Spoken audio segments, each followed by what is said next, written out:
গুন্ডাদেরকে উচিত শিক্ষা দিয়ে এবার সত্যজিৎ এবং একলব্যকে বাঁচিয়ে নিল রাঙামতি, এমনটাই দেখতে পারবেন আজকের নতুন পর্বে। বিস্তারিত জানতে ভিডিওতে লাইক দিয়ে চ্যানেলটিকে সাবস্ক্রাইব করে দেখতে থাকুন। গল্পের শুরুতে আমরা দেখতে পারবো অঙ্কুর সকলে মিলে বলা বলি শুরু করে দেয়, বাবা এসব কিছু না মেনে নেন, বর্দাবাই আসলে পাগল হয়ে গিয়েছে। বর্দাবাই যখনই জানতে পেরেছে আপনারা দুজন আলাদা থাকেন তখন থেকেই এই বাচ্চামো শুরু করে দিয়েছে, সবটা মেনে নেন না, মেনে নিলেই তো হয়ে যায়। তখন এবার পাঞ্চালি বলে, হ্যাঁ বাবা তুমি এবং মা যদি মিলে যাও বর্দাবাই দেখবে ঠিক হয়ে যাবে। তখন আবার একলব্য বলে, বাবা আমার মনে হচ্ছে কি তোমাদের যে বিবাহ বার্ষিকীটা হবে জাহাজে করে আমরা প্ল্যান করেছি, এখন যদি তোমরা এক না হও তাহলে সেটা ক্যান্সেল হতে পারে, এতে করে কিন্তু মানসিক চাপ আরও বেড়ে যেতে পারে। রাঙা তখন নবারুণকে বলে, আমাকে তো বর্দাবাই বলেছিল সে নাকি জাহাজে কি তপস্যা করবে, ঘ্যান দেন সব কিছুই করবে, এখন যদি তোরা না মিলিস তাহলে কিন্তু বর্দাবাই আরও দিন দিন খারাপ হয়ে যাবে। এদিকে তখনই একলব্য বলে, মা বলছিলাম কি তোমরা মিলে গেলে কি এমন হয়ে যাবে, তোমরা আবার মিলে যাও না, দেখবে আস্তে আস্তে বর্দাবাইও ঠিক হয়ে যাবে, আমি তোমাকে বলছি তো। এদিকে তখনই প্রমিতা বলে ওঠে, আমি তো তোর বাবার সঙ্গে মিলতেই চাই, তোর বাবাই তো কিছু কথাই বলে না, তোর বাবাই তো আমাকে দূরে দূরে ঠেলে দিচ্ছে। অন্যদিকে অদিতি বারবার সত্যজিৎকে ফোন করতে থাকে, কিন্তু সত্যজিতের ফোন তো এখন সুইচ অফ করা, আর এটা জানতে পেরে না ভীষণ রকম কান্নায় ভেঙে পড়ে অদিতি, সত্যজিৎকে নিয়ে ভীষণ রকম চিন্তার মধ্যে পড়ে যায়। তখনই আবার নবারুণ বলে ওঠে, আচ্ছা চলো প্রমিতা ঘরে চলো। প্রমিতা তখন বলে, একটু মিষ্টি করে তো বলতে পারতে। সভ্য বলে, বাবা একটু মিষ্টি করে বলো না কি এমন হয়ে গিয়েছে। তখনই নবারুণ বলে ওঠে, আচ্ছা প্রমিতা চলো আমার সঙ্গে ঘরে চলো। এদিকে তখনই আবার হাসতে হাসতে সভ্য বলে ওঠে, কি মজা কি মজা, বাবা মিষ্টি করে বলেছে, মা হয়েছে তো তোমরা দুজনে এবার এক হয়ে যাও। এই বলেই তখন সভ্য দুজনকে এক করে দেয়, আর রাঙা তখন হাসতে থাকে। এদিকে প্রমিতাও হাসাহাসি করতে থাকে তাদের এই নাটক দেখে। কিছুক্ষণ পরেই দেখা যাবে অদিতি চিৎকার করে ওঠে, রাঙা কোথায় তোমরা, কোথায়, এক্ষুনি আসো, এই বলেই তখন চিৎকার করতে থাকে।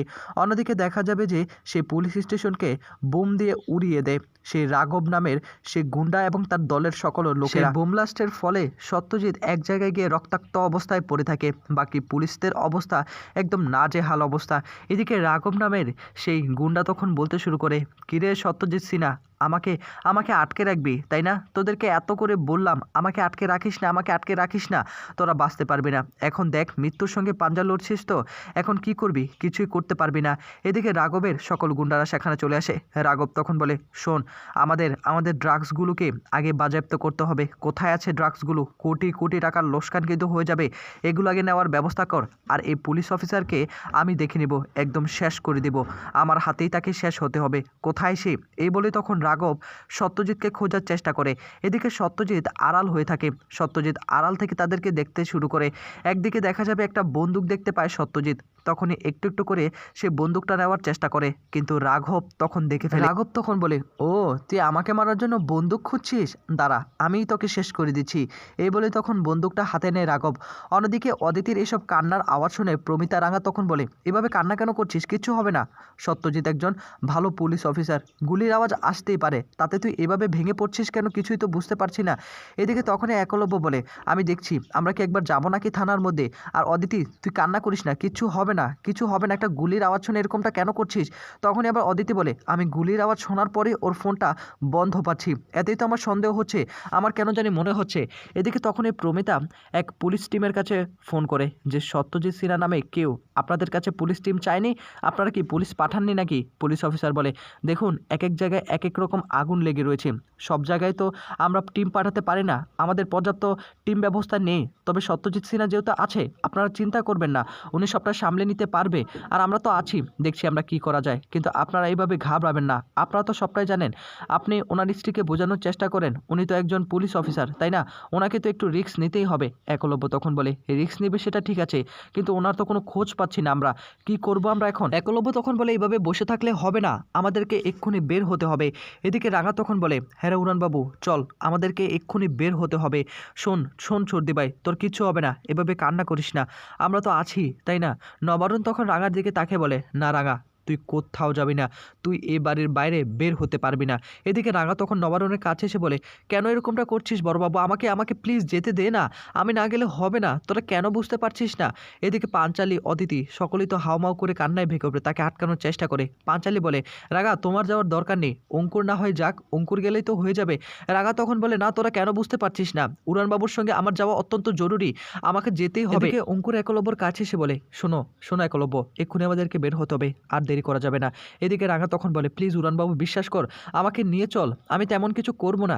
দেখ, আমাকে যদি নিয়ে না যাস তাহলে বিপদ হতে পারে। আমার কেন জানি মনে হচ্ছে আমি তীর ধনুক নিয়ে কিচ্ছু করব না। তুই তো আমার সঙ্গে যাচ্ছিস, তাই না? এদিকে তখনই আবার প্রমিতা বলে, আচ্ছা ঠিক আছে, তুই যাবি, অবশ্যই যাবি। একলব্য তখন বলে, আচ্ছা ঠিক আছে রাঙা, চলো রেডি হয়ে আসো, এক্ষুনি আমাদেরকে বের হতে হবে।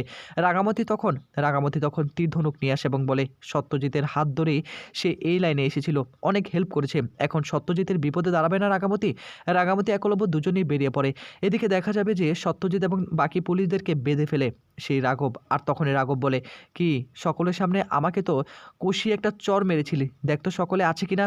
সকলে অবশ্য নেই, কয়েকজন আছে, তার সামনে আজকে তোকে জ্যান্ত পুড়িয়ে মারবো। ককটেল নিয়ে আয়। বলেই তখন চারোদিকে অকটেন দিয়ে দেয় আর তখনই আগুন নিয়ে আসে। একলব্য তখন বলে, রাঙা শোনো, তুমি ওইখানে গিয়ে কিন্তু কোনো রকম তীর চালাবে না। রাঙা তখন বলে, এসব কথা এখন বন্ধ কর, আগে তাড়াতাড়ি করে বাইকটা চালা, আমাদেরকে সেখানে পৌঁছাতে হবে। আমি সেখানে গিয়ে আগে দেখি পরিস্থিতি কেমন, তারপর যা করার করব। এখন তো কিছু বলা যাচ্ছে না। এদিকে পুলিশ স্টেশনের কাছে চলে আসে রাঙামতি, আর এদিকে রাঘব সে মশাল নিয়ে হাতে দাঁড়িয়ে থাকে। এক্ষুনি সত্যজিৎকে শেষ করে দিবে। কিছুক্ষণ পরে জানালা দিয়ে দেখতে পায় যে সত্যজিৎকে বেঁধে রেখেছে রাঙামতি। আর সেই মুহূর্তে রাঙামতি তীর বের করে এক এক করে তীর দিয়ে সকলকে ঘায়েল করে ফেলে। রাঙামতি এবং একলব্য দুজনেই পুলিশ স্টেশনের ভেতর প্রবেশ করে। আর তখনই ভীষণ রকম খুশি হয়ে যায় সত্যজিৎ যে রাঙামতি তাকে বাঁচাতে এসেছে। রাঙা তখন এক এক করে সকলকে উচিত শিক্ষা দিয়ে দেয়। এদিকে হঠাৎ করে এক গুন্ডা লাঠি নেয়, আর সেই লাঠি নিয়ে তখন একলব্যর দিকে তেড়ে আসে। একলব্যর দিকে একটা ছুঁড়ে মারে লাঠি, আর সঙ্গে সঙ্গে একলব্য অজ্ঞান হয়ে যায়। এদিকে রাঙামতি কি করবে আর ভেবেই পাচ্ছিল না।